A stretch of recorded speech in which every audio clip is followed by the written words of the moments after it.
को समझ में आ गया होगा। इसको अगर नहीं आया है तो मैं उसका हिंदी अनुवाद बता दूँ। तो प्लीज़ रेज योर हैंड जिनको समझ में नहीं आया है।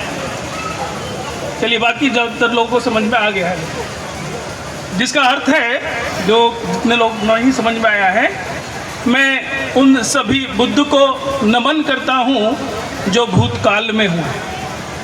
मैं वर्तमान में सभी बुद्धों को नमन करता हूँ और साथ ही उन सभी बुद्धों को भी नमन करता हूँ जो भविष्य काल में होंगे। बुद्ध मीन्स एक stage of knowledge.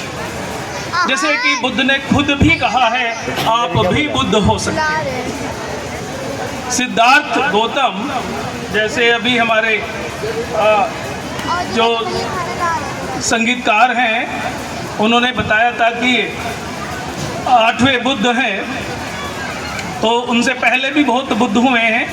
But Siddharth Gautam ने जो मानवता के लिए काम किया, जो एक आम जनमानस के लिए काम किया, साथ ही जो ज्ञान प्राप्त हुआ उसको बांटने का काम किया, जिसके वजह से आज पूरा विश्व गुरु के नाम से जानता है। तो उस महाकारुणिक विश्व गुरु तथागत गौतम बुद्ध को नमन करता हूँ, वंदन करता हूँ। साथ ही भारत भूमि में बुद्ध को पुनर्जीवित करने वाले सम्राट प्रियदर्शी अशोक को भी मैं नमन करता हूँ, जिन्होंने 84,000 स्तूप बनवाकर पुनः बुद्ध धर्म को भारत में स्थापित किया। साथ ही मैं ज्ञान के प्रतीक, विश्व में ज्ञान के प्रतीक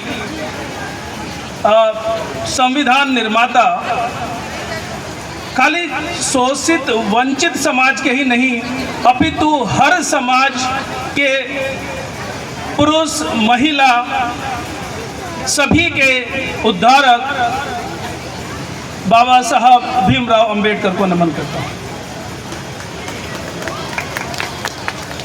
साथियों,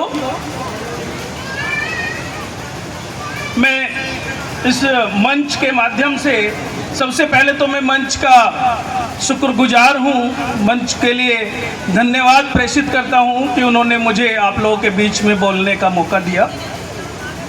और ये एकदम यकायक प्रोग्राम बना, हार्डली अभी 15-20 या आधे घंटे पहले ही कि चलो उधर चल रहे हैं, बुद्ध पूर्णिमा का प्रोग्राम है। तो हमने कहा चलो चलते हैं। सबसे अच्छा है कि बुद्ध पूर्णिमा का प्रोग्राम में शिरकत करने का मौका मिलेगा, तो इससे अच्छा कोई समय व्यतीत नहीं हो सकता है, खास करके बुद्ध पूर्णिमा के दिन। तो मैं भी आया हूँ और मुझे बहुत अच्छा लगा, ये सारे लोग इतने ध्यान से, इतने मन से हर एक श्रोता को सुन रहे हैं। साथ ही मंच अपने बीच के सभी लोगों को सम्मानित कर रहा है। तो ये कहीं ना कहीं जब हम बात करते हैं ना एकता, समता, समानता की, जो बाबा साहब ने कहा है एजुकेशन, एजिटेशन, ऑर्गेनाइज, तो कहीं ना कहीं मुझे वो ऑर्गेनाइज वाली फीलिंग यहाँ दिख रही है। सो इस पूरे भव्य वातावरण को देख के दिल बहुत मतलब प्रफुल्लित है कि इतना अच्छा, और वो भी कानपुर के, मुझे लगता है शायद एक ग्रामीण अंचल में आता होगा एरिया, अच्छा शुक्लागंज एरिया। मैं पहली बार सर आया हूँ। एक्चुअली मैं रहने वाला तो हूँ दिल्ली का, गाज़ियाबाद का, और 2023 में मैंने HBTU ज्वाइन किया। उसके बाद पहली बार मैं इस साइड में पूरा आया हूँ, बट बहुत अच्छा लगा। और उसमें भी सबसे अच्छा ये लगा कि जो मातृशक्ति का 50% रिप्रेजेंटेशन यहाँ देखने को मिला है, वो मैं देखता हूँ पूरे NCR में भी मुझे नहीं देख पाया मैं। तो जहाँ बात करते हैं बाबा साहब इक्वालिटी की, जहाँ बात करते हैं बुद्ध इक्वालिटी की, तो खाली वो सैद्धांतिक नहीं है, यहाँ प्रैक्टिकल रूप में मुझे दिख रही है। तो इसलिए बहुत खुशी हुई। साथियों, एक छोटा सा विनम्र निवेदन है सम्मानित मंच से, चूँकि बुद्ध पूर्णिमा का प्रोग्राम है, तो हमें बुद्ध स्वरूप चीवर में किसी एक भंते को यहाँ पे रखना चाहिए। ये मेरा विनम्र निवेदन है कि अगर पॉसिबल हो तो एक भंते हमारे इस बुद्ध पूर्णिमा के खासकर के प्रोग्राम में अगर अच्छा मैं क्षमा चाहता हूँ, मुझे चूँकि मैं शायद लेट आया तो पता नहीं चला कि शायद भंते जी आके जा चुके हैं। चूँकि जब बुद्ध पूर्णिमा की बात है और अगर हम बाबा साहब के प्रोस्पेक्टिव में भी बात करें तो बाबा साहब ने एक बात बहुत अच्छी कही कि चलत भिक्खुए चारिकम बहुजन हिताय बहुजन सुखाय लोक अनुकंपाय अत्थाय। जो तथागत की बात थी, जो बाबा साहब ने बहुत मानी और सभी को बताया भी कि मुझे जब एक बार क्या हुआ कि बाबा साहब के मकान में कहा गया कि भगवान बुद्ध का अनुसरण कर लिया है तो भगवान बुद्ध की एक मूर्ति भी आपके यहाँ स्थापित की जाए। तो उन्होंने कहा मुझे मूर्ति ये पसंद नहीं आ रही है जो भी रखी है। तो उन्होंने कहा कि फिर किस तरह की मूर्ति चाहिए? भगवान बुद्ध की तो यही मूर्तियाँ मिलती है। तो उन्होंने कहा मुझे बुद्ध चलते हुए चाहिए, मुझे बुद्ध एक जगह बैठे हुए नहीं चाहिए, चलते हुए चाहिए।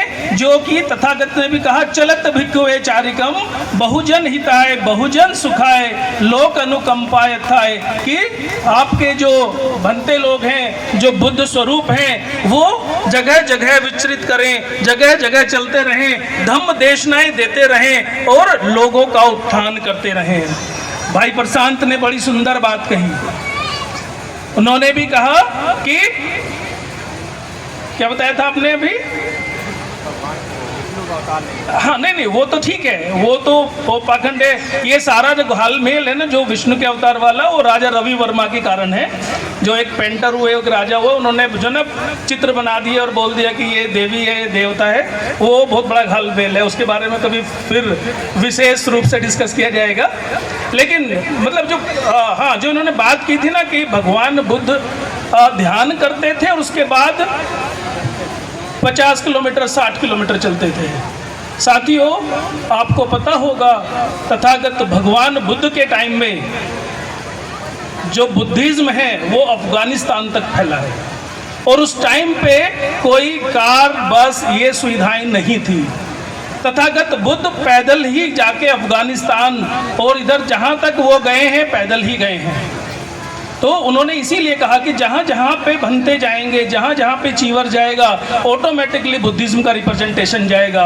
हमारे लिए बुद्ध के जो अनुयायी हैं, जो भंते लोग हैं, जो बुद्ध स्वरूप हैं, वो अगर एक जगह मठ में बैठ के रह जाएंगे तो फिर हमारा बुद्धिज्म नहीं फैल सकता। राइट? बहुत सारी बातें हैं करने के लिए, बहुत सारे पहलू हैं जिन पे हम डिस्कस कर सकते हैं। लेकिन हमें जो बाबा साहब ने सिखाया, अगर हम 3 मूल मंत्र को मान लें, क्या है? Educate, agitate and organise. हालांकि इसको भी कई लोगों ने बदल दिया है। वो क्या करते हैं? एजुकेट और फिर एजिटेट के बजाय ऑर्गेनाइज को पहले ले जाते हैं।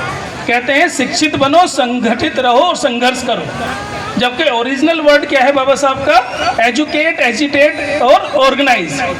पहले आप शिक्षित बनो, संघर्ष करो और संगठित रहो। तो यहाँ पे हमें थोड़ा सा करेक्शंस की ज़रूरत है और उसके लिए ज़रूरी है कि हमें बाबा साहब को पढ़ना पड़ेगा, हमें बुद्ध को पढ़ना पड़ेगा, हमें अशोक को पढ़ना पड़ेगा और जो पढ़ेगा वो बढ़ेगा। तो आप सभी लोगों से, खास करके बच्चों से विशेष अनुरोध है कि आप अपनी जिस भी स्ट्रीम में काम कर रहे हैं उसी स्ट्रीम को पढ़ते रहिए, लेकिन साथ साथ भगवान बुद्ध को, बाबा साहब को जरूर पढ़िए, क्योंकि उससे आपको बहुत सारी समस्याएं ऑटोमेटिकली आपकी सोल्व हो जाएंगी। आज बहुत सारे लोग बोलते हैं कि हमें ये समस्या है, हम नहीं पढ़ पा रहे हैं। तो आप बाबा साहब के जीवन को पढ़िए। बाबा साहब को समझना है तो दलित से द लिट तक को समझना होगा कि दलित से कैसे द लिट बने, कैसे वो लिटरेट में इतने लिटरेट हुए कि विश्व में ज्ञान का प्रतीक हुए। हमारे बीच में आज के हमारे अतिथि जो लखनऊ से चलकर आए हैं, काफ़ी जाम में फंस गए थे और फिर भी आपके बीच में आए हैं। मैं उनसे निवेदन करता हूं कि वे तथागत बुद्ध की प्रतिमा पर पुष्पांजलि करें और मंच पर अपना आसन ग्रहण करें।